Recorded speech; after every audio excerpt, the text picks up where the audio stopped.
Bueno, qué bueno que estamos todos aquí. Para los que no lo sabían, yo creo que es posible que ya todos lo hayan sabido, pero estamos viendo la carta a los Gálatas y vamos por el capítulo 5, versículos 13 al 15, que es lo que vamos a revisar hoy. Hasta ahora, Pablo ha estado en esta carta defendiendo la libertad a la que fuimos llamados. Pero la está defendiendo de un ataque, ¿verdad?, que podemos llamarle el legalismo, que era lo que los judaizantes, este grupo de gente de Jerusalén que había llegado a las iglesias en Galacia, querían que estos nuevos convertidos, estos que eran gentiles, pues le hacían entender que para realmente ser cristianos tenían que someterse de alguna manera a la ley. Eso es legalismo. Y veíamos que el legalismo es inútil porque si es por obras, entonces no es por gracia. Entonces cuando tú te sometes de nuevo a la ley, pues de hecho dice Pablo, vimos el domingo pasado, que el sacrificio de Cristo se hace inútil para ti. O sea que no te sirve de nada.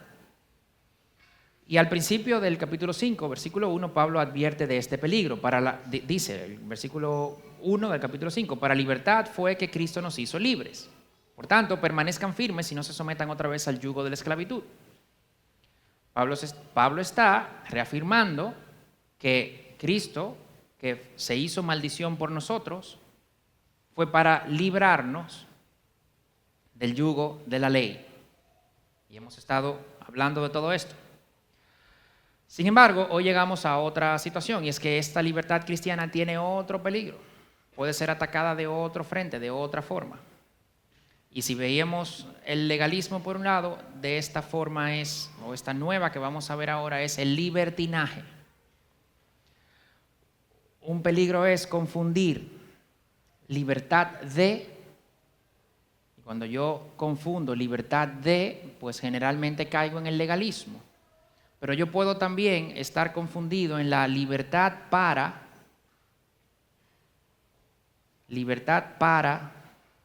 y entonces si confundo eso, pues caigo en el libertinaje. Y desde ahora, probablemente hasta que ya terminemos casi la carta, es básicamente una advertencia sobre este otro peligro, que es real. Lo advierte Pablo aquí en Gálatas, lo advierte en Romanos también. Lo advierte Santiago en su capítulo 1 de su carta, hablando de oír la ley de la libertad y no hacerla. Judas, en su carta, en el versículo 4, también lo advierte, y vamos a leer ese versículo 4 de Judas. Dice, pues algunos hombres se han infiltrado encubiertamente, los cuales desde mucho antes estaban marcados para esta condenación. Y dice, impíos que convierten la gracia de nuestro Dios en libertinaje y niegan a nuestro único soberano y Señor Jesucristo. Philip Ryken dice, me han oído citarlo antes, mientras el legalismo demanda responsabilidad sin libertad, el libertinaje otorga libertad sin responsabilidad. Y de esto es que vamos a hablar hoy. Con esta pequeña introducción, vamos a leer entonces juntos los versículos del 13 al 15 del capítulo 5 de la carta a los Gálatas. 13, 14 y 15. 3 versículos solamente. Y ustedes dirán, pero con 3 versículos vamos a pasarnos de 1 hora. Bueno, vamos a orar. Ya estamos casi en Semana Santa, esto es casi vacaciones, o sea que no importa, ¿verdad? Así que bueno, vamos a leer versículos 13, 14 y 15 del capítulo 5 de la carta a los Gálatas. Porque ustedes, hermanos, a libertad fueron llamados, solo que no usen la libertad como pretexto para la carne, sino sírvanse por amor los unos a los otros. Porque toda la ley en una palabra se cumple en el precepto, amarás a tu prójimo como a ti mismo. Pero si ustedes se muerden y se devoran unos a otros, tengan cuidado, no sea que se consuman unos a otros. Padre, gracias por tu palabra. Gracias, Señor, por tu Espíritu que la inspiró.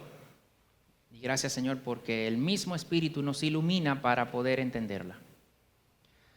Yo te pido que tú anules, Señor, al predicador, que seas tú lo que escuchemos, a quien escuchemos, Que sea tu palabra obrando, que yo no ponga nada que no esté en tu palabra y que no quite algo que sí esté en tu palabra. Glorifícate, Señor, en este momento mediante la predicación de tu palabra, mediante la administración a tu pueblo. En el nombre de Jesús. Amén. Esta advertencia de Pablo hoy, a nosotros incluso, puede parecernos, puede que algo contradictoria, o por lo menos nos llama la atención. Porque Pablo nos está advirtiendo que fuimos llamados a libertad, pero que no podemos usar la libertad como pretexto para la carne, sino que tenemos que servirnos unos a otros. Y hoy esto nos parece contradictorio porque nosotros entendemos la libertad como libertad de normas, reglas, límites, libertad de autoridad, no tener una autoridad por encima. También la podemos interpretar como una libertad para decisiones personales, autorrealización, desarrollo de mi identidad. Y esto son básicamente expresiones un poquito más bonitas para satisfacer mis deseos, pero básicamente es eso, complacer mis impulsos. Dicho de calle, hacer lo que me da la gana. Pero eso suena de calle, entonces tenemos que refinarlo un poquito, ¿verdad? Entonces, autorrealización y decisiones personales y cosas como esa. Nosotros las definimos como yo puedo hacer lo que yo quiera cuando yo quiera. Y algunos pueden poner una coletilla, ¿verdad? Siempre que no le haga daño a nadie. Que básicamente esto va a querer decir mientras yo no robe, mate, tú sabes, le haga un daño físico a alguien, pero básicamente es eso. Habrá que entrar a definir daño, habrá que entrar a definir quién es nadie, pero no vamos necesariamente a entrar en eso ahora. Pero pocos quieren admitir que realmente la libertad tiene límites. Porque si le pongo límites, entonces se viola este principio de libertad. Pero es obvio que sí la debe tener. Es obvio que sí tiene que tener límites. No hacer daño a nadie nos parece un límite bastante lógico, bastante de sentido común. Pero ¿qué pasa? Que si la cultura de hoy defiende entonces la libertad como ese no límites para mis deseos, para mis, ¿verdad? Impulsos, límites sobre mi voluntad, pero realmente estamos de acuerdo que no podemos estar haciéndole daño a gente, entonces ¿qué hacemos? Bueno, entonces ahora los límites lo pone la voluntad misma de las personas. ¿Verdad? Cada persona ahora se pone sus límites. Y hasta ahí estamos bien. Porque entonces ahora yo sigo haciendo mi voluntad. Lo que pasa es que mi voluntad no es hacerle daño a nadie. ¿Verdad? Entonces hasta ahí está perfecto. Ahora, obviamente, esto tiene que asumir entonces que estos límites que la propia voluntad de cada persona se pone son nobles, son buenos. Para eso hay que asumir que cada persona es o por lo menos tiene la capacidad de ser intrínsecamente buena. Evidentemente, esto no es así. Evidentemente, solo hay que, no sé si abrir las noticias, conversar con otra persona de su última semana, o sea, no hay que irse un año atrás. Es evidente que esto no es así. Pero realmente no podemos renunciar a este principio de libertad, ¿verdad? De voluntad. Entonces la cultura, ¿qué es lo que dice? Bueno, cada persona entonces ahora va a poner sus propios límites, pero su voluntad está dañada. Bueno, pero está dañada, pero arreglable. Puede ser que esté dañada, pero arreglable. Porque ¿por qué se dañó? Bueno, se dañó porque es intrínsecamente buena, pero su entorno, ¿verdad? Lo ha influenciado a que sea malo. Y entonces de ahí que, bueno, pues incluso esto refuerza, porque si tú te liberas de esa opresión del entorno, y el entorno es básicamente tus padres, el colegio, el Estado, las instituciones de poder como la iglesia, te liberas de esa influencia, te deconstruyes, y no vamos a entrar a definir eso. Entonces ahora tú tienes una persona buena, que no está limitada por algo exterior, sino que sus propios deseos y su propia voluntad es buena porque no le hace daño a nadie, y entonces todos vivimos muy felices y muy contentos. Obviamente esto es utópico. Obviamente esto no funciona, esto no es así, esto no es bíblico. ¿Por qué? Porque obvia el principal, por no decir el único, porque es la fuente de todos los problemas de la humanidad, el pecado. Con esto no hemos resuelto el problema del pecado. Se queda ahí. Entonces esto es utópico, esto no funciona, esto es mentira. No es bíblico. Hoy, nuestros impulsos, como una expresión de mi identidad, no pueden ser limitados. Si yo no puedo satisfacer entonces mis impulsos, entonces no soy libre. Y de ahí que esa definición de libertad es que yo no tenga esto. Pero de nuevo, no es bíblico. Fíjense cómo Pablo menciona la ley. En el versículo 14 dice, ustedes fueron llamados a libertad. Y en el versículo, es en el 13, y en el 14 inmediatamente dice, pues la ley se cumple. O sea, ¿cómo es esto entonces? Porque nos están llamando a libertad, pero inmediatamente nos ponen la ley de nuevo.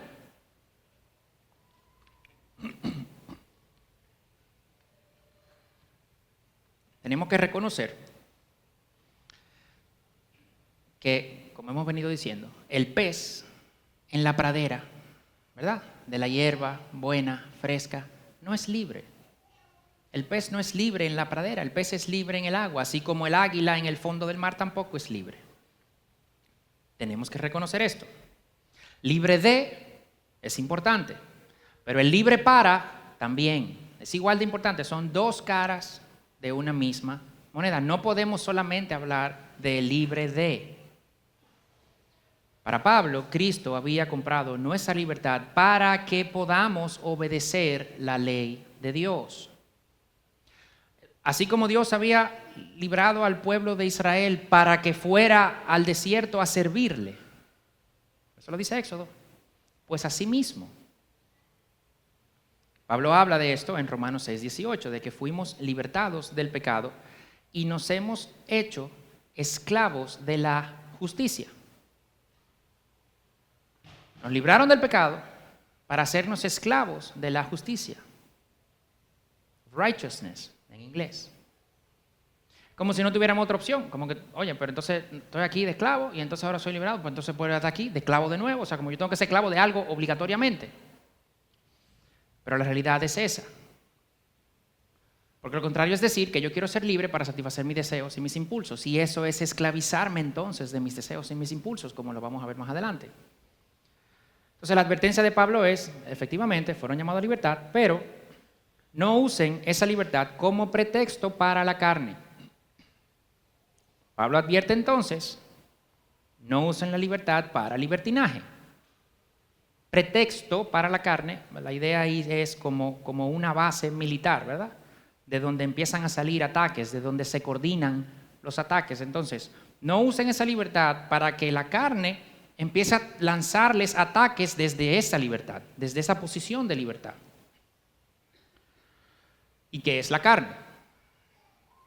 Un concepto que puede ser muy expandido, explicado, pero vamos a ponerlo sencillo. La carne aquí es aquello contrario al espíritu. Aquello que no es espiritual, que no es regenerado hasta la resurrección, por tanto, todavía mantiene su inclinación al pecado. Eso es la carne aquí. Esos deseos, esos impulsos que vienen de aquello en mí que todavía no es regenerado, porque lo sabemos. Nosotros fuimos regenerados, pero nuestro cuerpo, nuestra carne, todavía sigue esa inclinación al pecado. Entonces nosotros estamos batallando contra ese pecado que está en nosotros, en nuestra carne. ¿Hasta qué? Hasta el final, hasta esa resurrección en la que vamos a estar resucitados por Dios, ya con un cuerpo glorificado. Pero mientras tanto tenemos esta guerra. Estamos peleando estas batallas. Entonces Pablo dice, nuestra libertad no es para que esa carne se suelte y haga lo que quiera. Dar rienda suelta a nuestros impulsos no es libertad. Dar rienda suelta a nuestros deseos no es libertad. Jesús lo dice en Juan 8:34. En verdad les digo que todo el que comete pecado es esclavo del pecado. Entonces aquí el tema es, o somos esclavos de la ley como legalistas, donde la ley siempre nos acusa, donde siempre salimos culpables, porque nunca podemos cumplir, O somos esclavos de nuestro deseo pecaminoso, cuando ya ni nos importa nada de la ley. Y nos excusamos diciendo, bueno, como ya fuimos libertados de la ley, entonces ya no tengo que cumplir la ley, entonces ahora yo le doy rienda suelta a mi deseo. Pero esto es libertinaje. Y ambas, someterme a la ley como esclavo para cumplirla, o olvidarme de la ley para entonces dar rienda suelta, que consecuentemente sería dar rienda suelta a mi pecado, ambas son manifestaciones de la carne. Ninguna son manifestaciones del Espíritu. Cristo compró nuestra libertad, haciéndose maldición por nosotros, dice Gálatas 3:13, para que no seamos esclavos de la ley, pero esto no nos debe llevar a que entonces nos hagamos esclavos de nuestros impulsos. ¿Qué hacemos entonces? Pues lo dice Pablo: sírvanse por amor los unos a los otros. La expresión aquí es sean como esclavos los unos a los otros. Ustedes no son esclavos de la ley, para libertad fueron llamados, pero esto no puede ser para que entonces la carne tenga rienda suelta, porque van a terminar siendo esclavos de la carne. Bueno, pues entonces ¿qué hacemos? Porque al final como que hay que ser esclavo de algo, pues no hay ningún problema. Entonces actúen como si fueran esclavos unos de otros. Increíble. Pero de nuevo, ya decíamos, esto no es nuevo. Esto no es algo que se inventó Pablo. En Éxodo, el propósito de Dios para sacar al pueblo de Israel es para que me sirva, dice Éxodo 4:23, para que me sirva en el desierto, dice Éxodo 7:16. Varias veces, cuando Moisés va donde Faraón, cuando Dios le dice a Moisés, vamos a liberar a mi pueblo, ¿para qué? Para que me sirva en el desierto, para que me ofrezca holocausto en el desierto. Faraón, deja ir a mi pueblo para que me sirva en el desierto, para que me sirva. No es deja ir a mi pueblo para que ahora hagan lo que le dé la gana y se dispersen por ahí, no. Es para que me sirva. El libre de tal cosa para tal otra siempre ha estado. Siempre. Eso no se lo está inventando Pablo. Pablo no dice que sean esclavos unos de otros, no. Pablo dice, actúen como si fueran esclavos unos de otros. ¿Por qué? Porque de quien sí somos esclavos ahora es de Cristo, de la justicia. Romanos 6:22. Fuimos libertados del pecado y hechos esclavos de Cristo. Si no somos esclavos de Cristo, ¿seremos esclavos de la ley o del libertinaje? Una de dos, no más.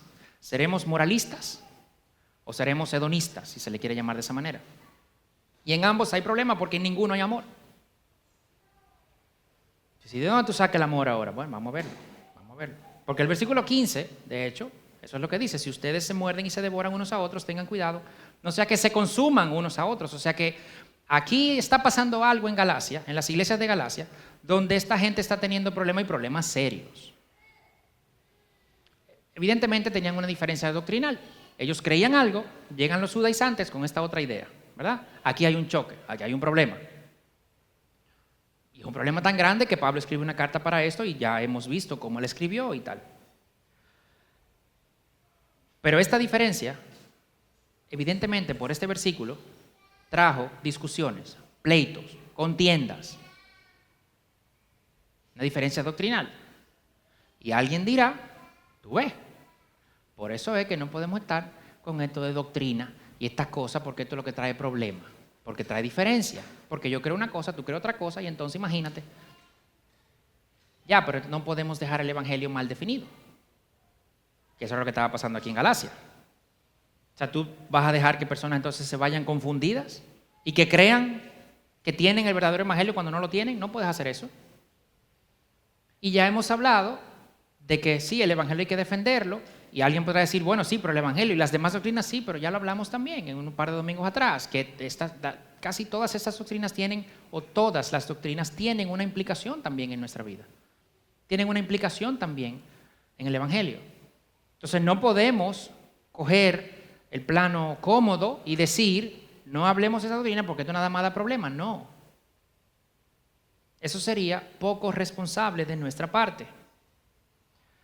Sin embargo, estas diferencias no son excusa para estos pleitos. Es posible que los judaizantes se estaban enorgulleciendo de ser judíos y se lo sacaban en cara a los otros. Ah, yo estoy circuncidado, yo no sé tú. Yo sí soy hijo de Abraham, yo no sé tú.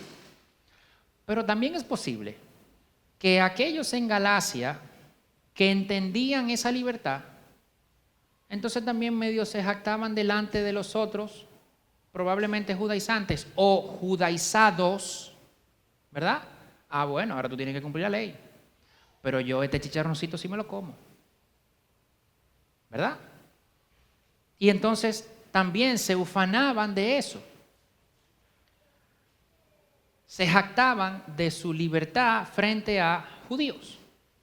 O se jactaban de su libertad frente a aquellos que todavía entendían que algo tenían que hacer ahí, ya sea cultural, ya sea porque todavía no habían entendido todo. Y esto evidentemente recuerda 1 Corintios 8, que es el pasaje donde se habla de la carne sacrificada a los ídolos y demás. Pablo empieza ese pasaje, 1 Corintios 8, empieza ese pasaje diciendo, el conocimiento envanece, pero el amor edifica. Eso es lo primero que él dice. Antes de hablar del sacrificio a los ídolos, de que si el espíritu, que si tal, que si no sé qué, que si no sé qué, no. Lo primero es, el conocimiento envanece, pero el amor edifica. Entonces, para ponerlo en contexto de 1 Corintios 8, en Corinto habían personas, ¿verdad? Bueno, había sitios donde se sacrificaban carne a ídolos, ¿ok? Esta carne era más barata, evidentemente, se sacrificaba mucha y era más barata.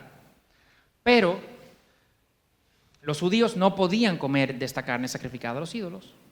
Aquí en Corinto hay personas que comían de esta carne sacrificada a los ídolos. Y habían personas que no estaban tranquilos con esto. Y pudiera ser o no entendible. El tema es que habían personas que creían que comer de esta carne los hacía pecar.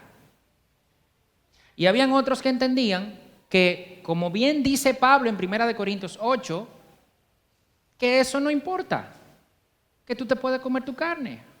Eso no te hace pecar, porque Dios no tiene que ver con eso. Eso no importa. Eso no es ni uno ni el otro. Sin embargo, Pablo reconoce que el que todavía cree que no puede comer de esta carne es débil. Interesante, ¿eh? Pablo lo dice ahí. Si usted todavía entiende que usted no puede comer esa carne, usted es un hermano débil. Con la conciencia débil. Y débil es peor que fuerte, ¿verdad? Entonces se entiende que este hermano débil está en una posición de la que debería salir mejor más adelante. Le falta crecer.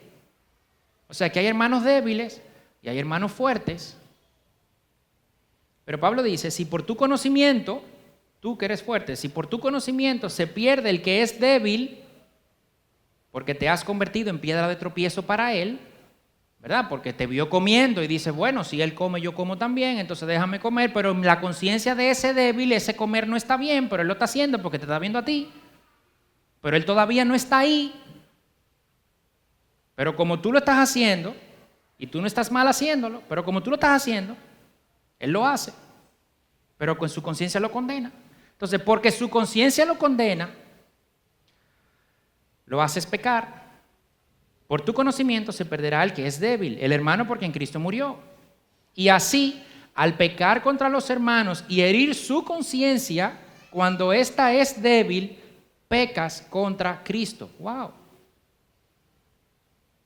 O sea, si por tu libertad tú haces pecar a otros, porque ellos son débiles, tú pecas contra Cristo. Por tanto, si la comida que hace que mi hermano caiga en pecado, si la comida hace que mi hermano caiga en pecado, dice Pablo en el versículo 13 de 1 Corintios 8, yo no comeré carne jamás para no hacer pecar a mi hermano. Y eso es muy contrario a lo que nosotros queremos pensar. Yo pensaba así antes, no quería saber del hermano débil, pero eso es evidentemente que me falta amor por el hermano débil. Pero yo pensaba así. Pero cuando lo vemos aquí en el contexto de Corinto, en el contexto de Gálatas y tal, esto no puede ser. Entonces estas discusiones se estaban dando. Del lado de los judaizantes, porque yo sí, ¿verdad? Yo soy circuncidado. Pero del lado de los libres, también. La advertencia de Pablo es: no usen su libertad para pelear entre ustedes. Y esta imagen de se muerden y se devoran entre ustedes es una imagen de animales salvajes. Es una imagen como de perros salvajes que vienen, muerden un trozo de carne de un cadáver y lo arrancan y van despedazando eso para comer. Se lo tragan y por eso se consume después.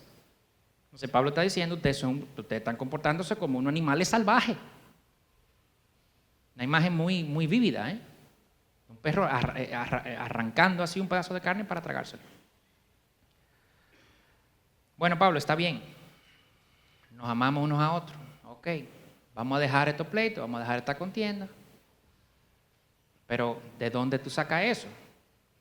Bueno, porque lo dice la ley. Versículo 14, porque toda la ley en una palabra se cumple en el precepto: amarás a tu prójimo como a ti mismo. Bueno, Pablo, pero tú tienes 4 capítulos hablando de que la ley, que no. Y ahora viene que hay que amar a fulano, al hermano, de que porque hay que cumplir la ley. Entonces, tú ves, por eso es que, Pablo, por eso que la carta tuya no se entienden, hasta Pedro lo dice. No, eso no es una contradicción. En el peor de los casos, una paradoja, ¿verdad? Que es una aparente contradicción. Pero yo creo que tampoco es una paradoja, pero está bien. Está bien. Vamos a llamarle paradoja. Dice Donald Hagner: aquí está esta paradoja en su máximo esplendor. Somos liberados de la ley para poder producir una vida de justicia que corresponda con la vida de justicia que la ley demandaba. Estoy dando el punchline adelante, ¿verdad? Estoy dando la conclusión primero. Somos liberados de la ley para poder producir una vida de justicia que corresponda con la vida de justicia que la ley demandaba. La ley no te justifica. Cristo en la cruz te justifica. Pero la ley sí te ayuda en tu santificación. En ningún lugar de la Biblia se asume que la ley ya no hay que cumplirla. Evidentemente no en el Antiguo Testamento y tampoco en el Nuevo Testamento. Ni antes de la gracia ni después de la gracia. Lo que sí cambia es la función de la ley. Antes de la gracia, la ley nos condenaba, nos mostraba nuestro pecado para condenación. Pero después de la gracia, que ya no estamos condenados por el sacrificio de Cristo, no porque nosotros hayamos cumplido la ley, porque evidentemente no la cumplimos, pero después de la gracia, ya no estando condenados, la ley ahora nos muestra nuestro pecado, pero para santificación. Antes nos mostraba nuestro pecado para condenación, pero ahora nos muestra nuestro pecado para santificación. Dice Ryken de nuevo: estamos libres de la ley. Ahora el Espíritu usa la ley para ayudarnos a ejercitar nuestra libertad. Lo que nos capacita para vivir una vida santa no es meramente la restricción externa de la ley, sino el impulso interior del Espíritu Santo. Ya no tenemos la ley que nos condena. Ahora la ley nos ayuda en la santificación por el impulso interior por el impulso del Espíritu Santo que vive en nosotros.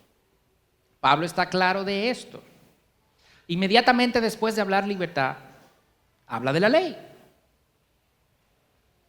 Y más adelante, no este domingo, sino en los próximos domingos, vamos a ver cómo el vivir esta ley está impulsado por el Espíritu, porque se habla de vivir por el Espíritu y no por la carne. Pero en este verso, Pablo hace referencia a la ley primero. Recordemos, los judaizantes están diciendo: tienen que cumplir la ley para ser cristianos de verdad. Eso es lo que ellos están diciendo. Y Pablo vuelve otra vez a la palabra y diciendo: dejen de malinterpretar la ley, dejen de malinterpretar la palabra, porque esto no es así, no es como ustedes están diciendo. Porque la ley de verdad es esta. Y entonces cita Levítico 19:18, la última parte.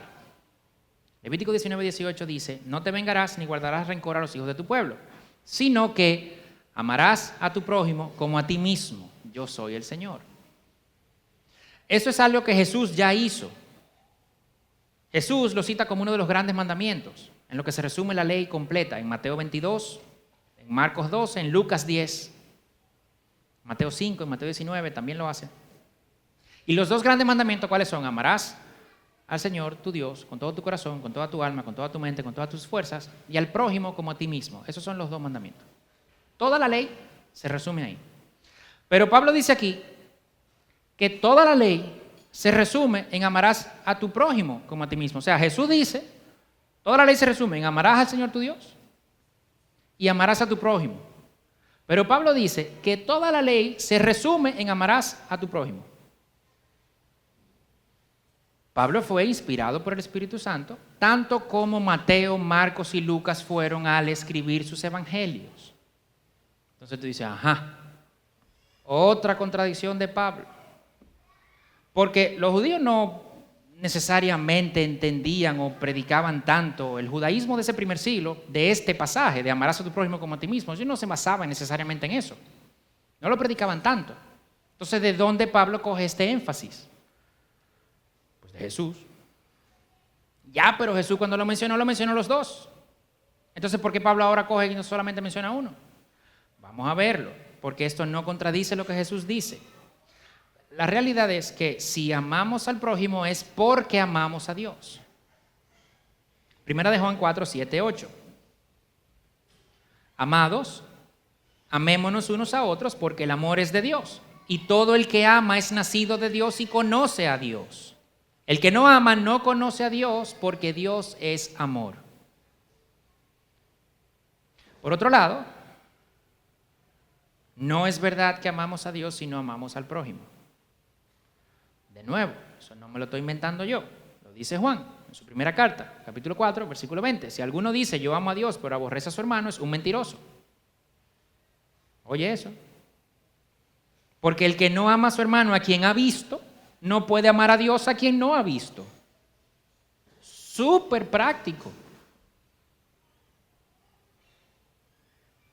Primera de Juan 2:9. El que dice que está en la luz y aborrece a su hermano está todavía en tinieblas. Jesús lo dice de otra forma en Juan capítulo 13, versículo 35. En esto conocerán todos que son mis discípulos. En esto conocerán todos que ustedes me siguen, que ustedes me aman. ¿En qué? En que se tienen amor los unos por los otros. Es muy fácil decir yo amo a Dios. Enséñamelo. Demuéstramelo. Entonces, ¿qué hacían los fariseos? Los fariseos cogían su dinero, ¿verdad? Y lo declaraban corbán. ¿Qué es eso? Eso es un dinero que yo tengo, pero que yo como que lo aparto y lo santifico y lo dejo ahí en el templo para atender el templo. Entonces, cuando sus familiares tenían problemas económicos, ellos cogían ese dinero y lo declaraban corbán y decían, no, ya no puedo, imagínate, porque eso es de Dios. O sea, la gente pasaba trabajo en Shabbat, enfermos y demás, y ellos no atendían a esa gente, no se permitía que se atendiera a esa gente, y la gente tenía que pasar trabajo el sábado, el Shabbat. ¿Por qué? Porque hay que amar a Dios. Entonces, o sea, Juan llega y dice, oye, mira, olvídate de eso. Si tú dices que tú amas a Dios, pero tú aborreces a tu hermano, tú eres un mentiroso. Se acabó. Esto no es que no, que hay que ver, porque tú sabes. No, eso es lo que hacían los fariseos. Escondían, no quiero decir el odio, pero escondían el no amor al hermano, diciendo que amaban a Dios. Pero ¿cómo tú lo compruebas eso? Eso no hay forma de comprobarlo.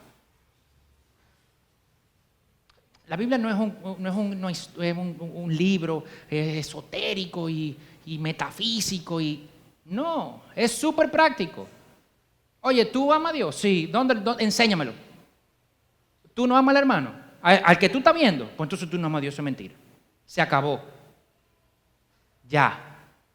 Eso de que no, que papá, esposa, trabajo, 3 muchachos.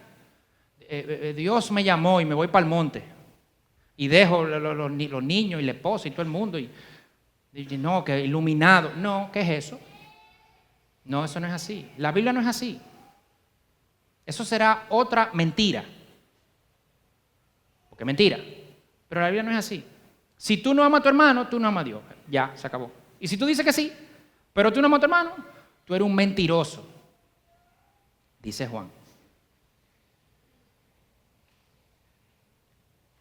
Dice Juan. Entonces, los dos grandes mandamientos, o se cumplen los dos, o no se cumple ninguno. Y por eso Pablo dice, sí, es verdad, pero vamos a ahorrarnos la discusión fariseica. ¿Ok? Vamos a ahorrarnos la discusión fariseica. Pero eso no fue algo que se inventó Pablo, porque eso pasó en Lucas 10. Una de las veces, bueno, o esta vez que está narrada en Lucas, no sé si es igual a Mateo y a Marcos o fue otra, pero cuando le preguntan a Jesús esos dos grandes mandamientos, y él responde, y entonces viene este estudioso de la ley, dice el texto, un estudioso de la ley, y le dice, ok, pero ¿quién es mi prójimo entonces? ¿Sabes? Te cogí ahí. Antes que tú vengas, ahora no, pero ¿quién es mi prójimo?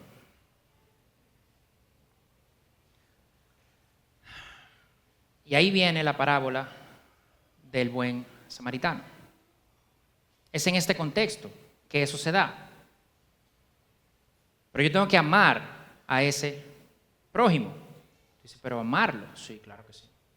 Bueno, pero eso puede ser, tú sabes, yo amo diferente, ¿verdad? El hermano Dionisio aquí ama de una forma y yo amo de otra forma, diferente al hermano Dionisio.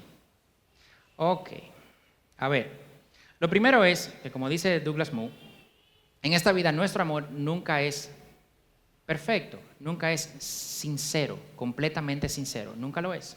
Somos pecadores, nuestro corazón es engañoso, eso es evidente, eso es obvio. Nuestra mente está contaminada, nuestro corazón está inclinado al pecado, esa es la realidad. Entonces no sabemos amar bien. Pablo ya dijo en el versículo 6 de ese capítulo 5 que ni la circuncisión ni la incircuncisión son nada, sino la fe que obra por amor. O sea que ya no fui yo que metí el tema del amor, ya lo vimos el domingo pasado. ¿Ok? Sí, el domingo pasado.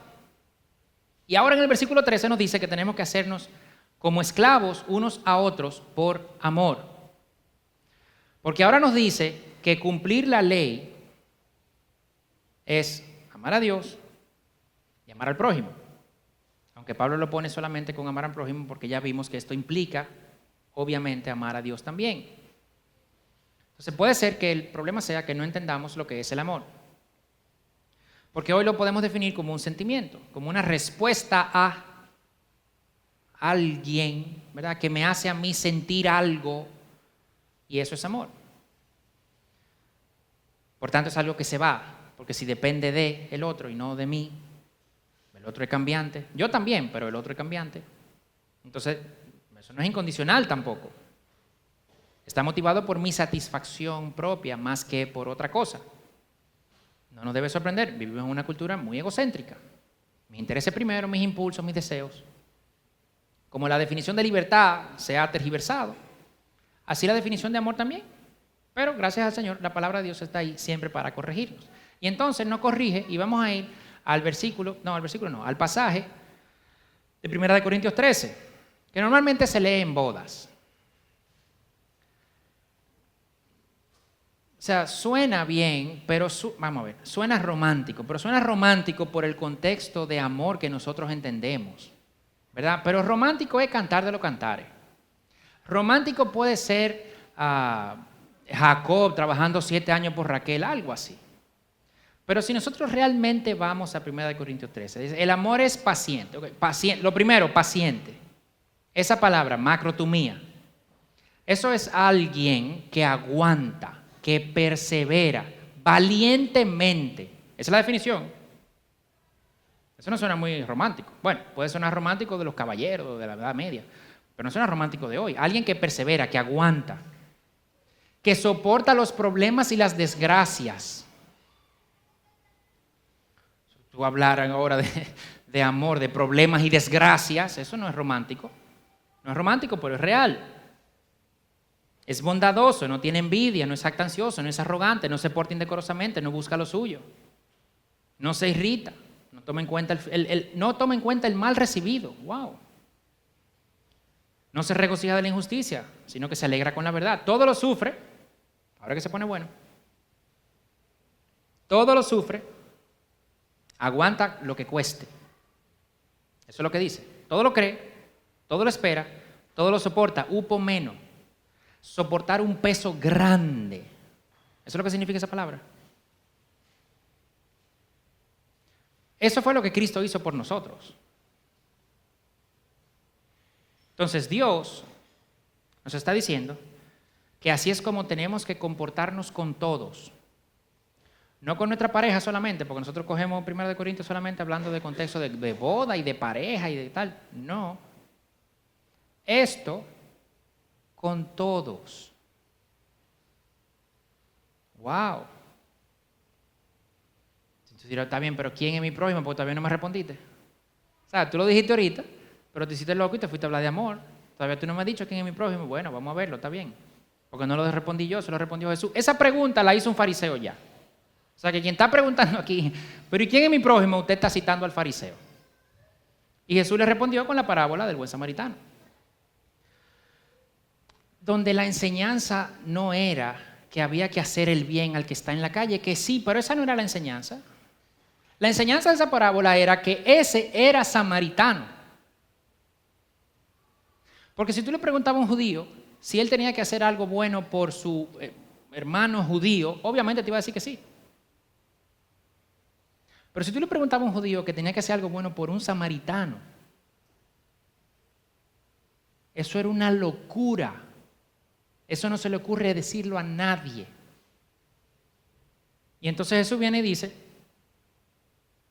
tu prójimo, no era el samaritano que estaba abajo, era el judío. Y fue el samaritano que lo recogió, que lo ayudó, que pagó. ¿Se recuerdan de la parábola, verdad? No tenemos que leer. Pagó el hotel, pagó los cuidados, lo pagó adelantado y dijo, si se pasa, yo vengo y te completo. Ese fue el samaritano que hizo eso. La enseñanza de eso no es que hay que ayudar. La enseñanza de la parábola es que tu prójimo es cualquiera que esté en tu esfera de influencia. No importa quién sea. Esa es la enseñanza de esa parábola. Entonces Pablo dice, toda la ley se resume en amarás a tu prójimo como a ti mismo. El prójimo es cualquier persona sobre quien tú puedas influir. Amarlo es buscar su bien aunque te cueste. En el caso del que estaba en la parábola del buen samaritano, había que curarlo, había que pagarle el hotel y demás. En otros contextos, en otras situaciones es otra cosa. O sea, amarlo al prójimo es buscar su bien aunque te cueste. Con la definición de Corintios, 1 Corintios 13. También vimos que no podemos amar a Dios si no amamos al prójimo, eso es mentira. Porque, como bien dice Juan, si al prójimo que yo lo estoy viendo no lo estoy amando, pues no es verdad que yo amo a Dios a quien no estoy viendo. Si amamos al prójimo es porque amamos a Dios. Ok, pero entonces, ok, perfecto, hay que amar al prójimo. Ahora, ¿cómo hay que amar? Bueno, como a ti mismo. Entonces, lo primero, eso no dice que tú tienes que amarte a ti primero para poder amar a otros. Yo no digo que eso no tenga que ser cierto, yo no quiero entrar en esa discusión, pero eso no es lo que eso está implicando, ¿ok? Eso no es lo que eso está implicando. Eso no está promoviendo el amor propio. No lo está haciendo. Eso básicamente quiere decir que tú ames a los otros, que sirvas a los otros con la misma naturalidad con que tú lo haces por ti. O sea, si tú tienes sed, tú vas, te paras, buscas agua y ya. Pero si el otro tiene sed, tú como que no piensas en pararte a buscar agua para el otro. ¿Sabes? No, pero que lo busque el otro. El que tiene sed es él, no yo. ¿Verdad? Eso, okay, lo que dice aquí es que con esa naturalidad que tú te sirves a ti, que con la misma espontaneidad tú le sirvas a otros. Eso no es poco, Eso no es para nada poco. Pero yo voy a leer esta cita un poco larga de Lutero, porque eso de amar al prójimo como a ti mismo, eso suena como tan, tú sabes. Vamos a leer este pedazo. ¿Cómo se ve esto, verdad? Lutero dice, servir a otra persona por amor significa realizar obras aparentemente insignificantes como las siguientes: enseñar al que se equivoca, consolar al afligido, animar al débil, ayudar al prójimo en todo lo que se pueda, soportar sus modales rudos y su falta de cortesía, aguantar molestias, trabajos, ingratitud y desprecio de los hombres, tanto en la iglesia como en el Estado, obedecer a las autoridades, tratar a los padres con respeto, ser paciente en casa con un cónyuge irritable y una familia difícil de manejar, y cosas por el estilo. Y cosas por el estilo. Tú dirás, bueno, pero estos son como cositas, tú sabes, o sea, como aguantar a la pareja, imagínate. O sea, ¿eso es lo que es amor? Sí. O sea, aguantar al compañero de trabajo que es un necio. Sí. Eso es lo que es. Todo lo espera, todo lo soporta. Eso es lo que es. Amar. ¿A quién? Al prójimo. ¿Quién es el prójimo? El que está al lado tuyo. Eso es lo que es. Eso es una cita de Lutero. Yo estoy de acuerdo con lo que él está diciendo, ¿verdad? Pero lo dijo él. Ahora te voy a dar otra cita de otra persona. A la Madre Teresa de Calcuta, ¿verdad? Aquella mujer famosa, bien en la India y tal, le dieron el Premio Nobel de la Paz, cuando el Premio Nobel de la Paz servía. Ya no sirve. Pero se lo dieron en aquel momento. Y le preguntaron en esa ocasión que qué había que hacer para promover la paz mundial. ¿Verdad? Su respuesta fue: vete a tu casa y ama a tu familia.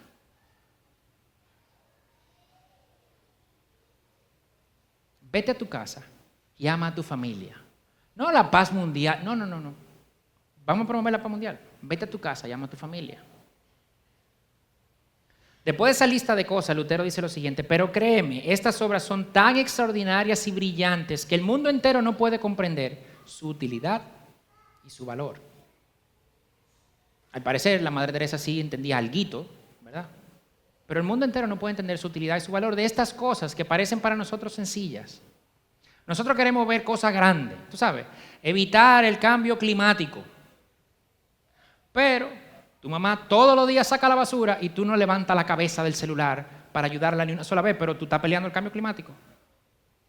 Tú vas a salvar el mundo del sobrecalentamiento.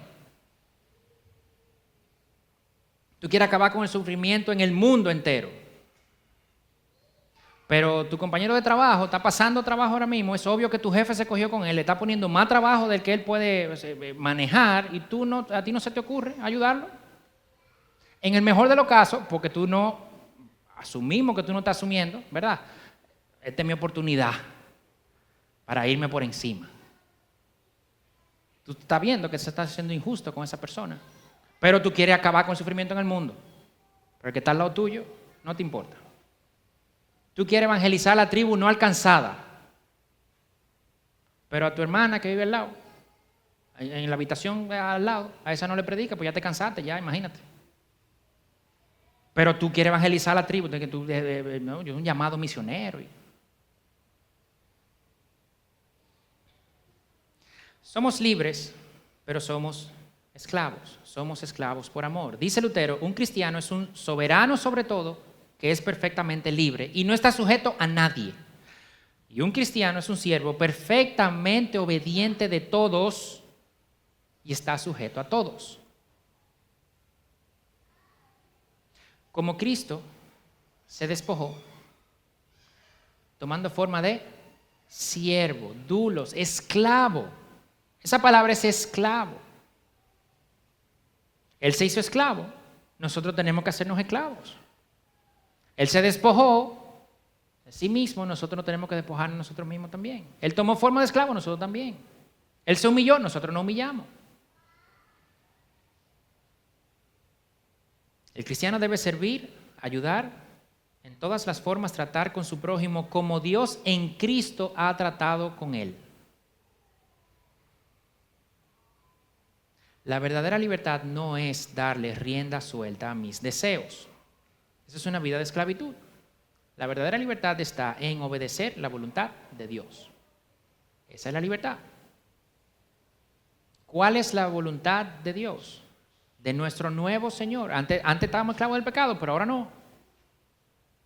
Entonces, ¿cuál es la voluntad de Él? Está expresada en su ley. Y su ley se resume en amar a Dios con todo nuestro ser y al prójimo como a nosotros mismos. Y en un nivel práctico se resume en amar al prójimo como a mí mismo. Eso es. No tomes en cuenta el mal que te hagan. Vamos a la aplicación ahora. No tomes en cuenta el mal que te hagan. Ama al otro. Perdona. Ok, no. Que ni siquiera te ofendan. Si te ofendieron, tú tienes que perdonar, ¿verdad? Pero que ni siquiera te ofendan. No digas porque no, porque tú estás por encima. ¿Sabes? Yo estoy por encima de esa ofensa. No. Generalmente quien dice eso está súper ofendido. Pero que ni siquiera te ofendan. ¿Por qué? Porque tú amas al prójimo como a ti mismo. Entonces tú dices, yo no quisiera que vayan a malinterpretar lo que yo estoy diciendo. ¿Tú entiendes? Yo no quisiera que alguien se vaya a ofender con eso. Esa no fue mi intención. Tú no le das ni siquiera el beneficio de la duda al otro. Si alguien viene a pedirte perdón, tú le dices, amén, hermano, gracias, hermano, pero mira, eso no era ni necesario. De verdad. Pues yo no lo vi como una ofensa, no te preocupes. No, pero yo te ofendí. Mira, puede ser, pero a Cristo le hicieron tanto. Y Él era tanto más que yo. Que cómo voy yo, no. Y yo le he hecho tanto a Él, que cómo voy yo de que a ofenderme porque tú me hagas eso. O sea, ¿quién soy yo para ofenderme ni siquiera? No es que perdonemos, es que ni nos ofendamos. ¿Quién soy yo para ofenderme? Eso es amar al otro. Cristo compró tu libertad para que tú ahora ames al que está a tu lado. Olvídate de ti, ama al otro. Olvídate de lo que te cueste, ama al otro. No pienses que es un sacrificio, ama al otro. No lleves cuentas de tus sacrificios. Ama al otro. Vivamos de una manera digna de nuestro llamado. Nos libertaron del pecado para que nosotros fuéramos como los israelitas en el Éxodo a servir al Señor en el desierto. Y el servir al Señor, aquí dice que es, ama al otro. Como Cristo te amó. Olvidémonos de nosotros y amemos a nuestro prójimo, que es la persona que está al lado. Y en eso, por amor, como respuesta de lo que Dios hizo, vamos a cumplir la ley. Vamos a estar obedeciendo su voluntad, que fue para lo que nos dieron esa libertad. Vamos a orar. Padre, gracias. Gracias por tu palabra. Gracias por tu Espíritu, Señor, que nos ilumina para entender tu palabra.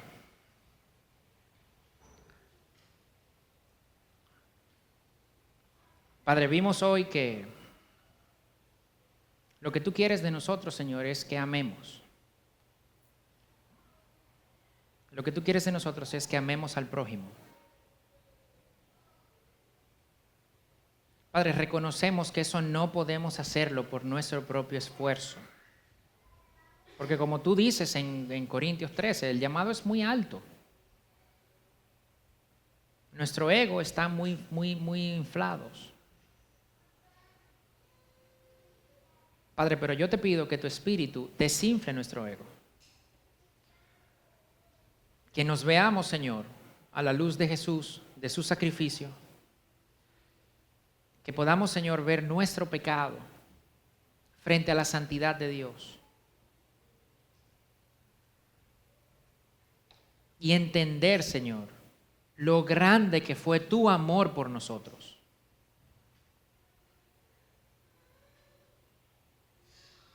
Y como respuesta a eso, que queramos entonces obedecerte, que queramos complacerte, que queramos, Señor, hacer lo que tú quieres que hagamos ahora. Haznos entender, como vimos hoy, que eso, tu voluntad, es que nos amemos entre nosotros, que nos amemos sacrificialmente, que nos amemos instintivamente, espontáneamente.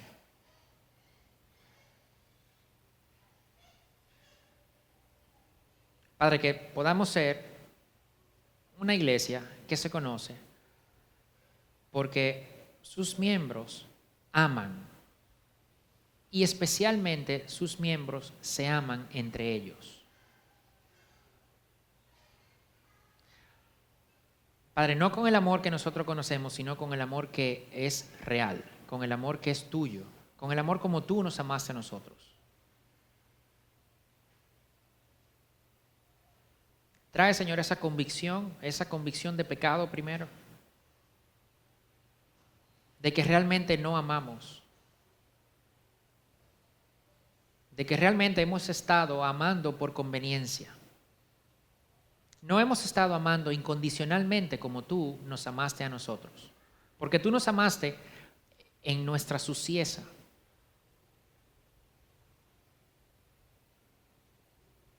Ayúdanos a reconocer que en nuestra carne es difícil amar a otro porque otro también está sucio de pecado. Señor, pero si tú lo amaste, y más si tú lo amaste, nosotros tenemos que amarlo también porque tú nos amaste a nosotros. Pero ese amor solo puede venir de ti. Ese amor solo puede venir de tu Espíritu en nosotros. Danos, Señor, ese amor, para que podamos cumplir tu ley, para que podamos agradarte, para que tú estés complacido con nosotros y para que seamos de testimonio a otros también. Y te pedimos todo esto, Señor, en el nombre de Jesús. Amén.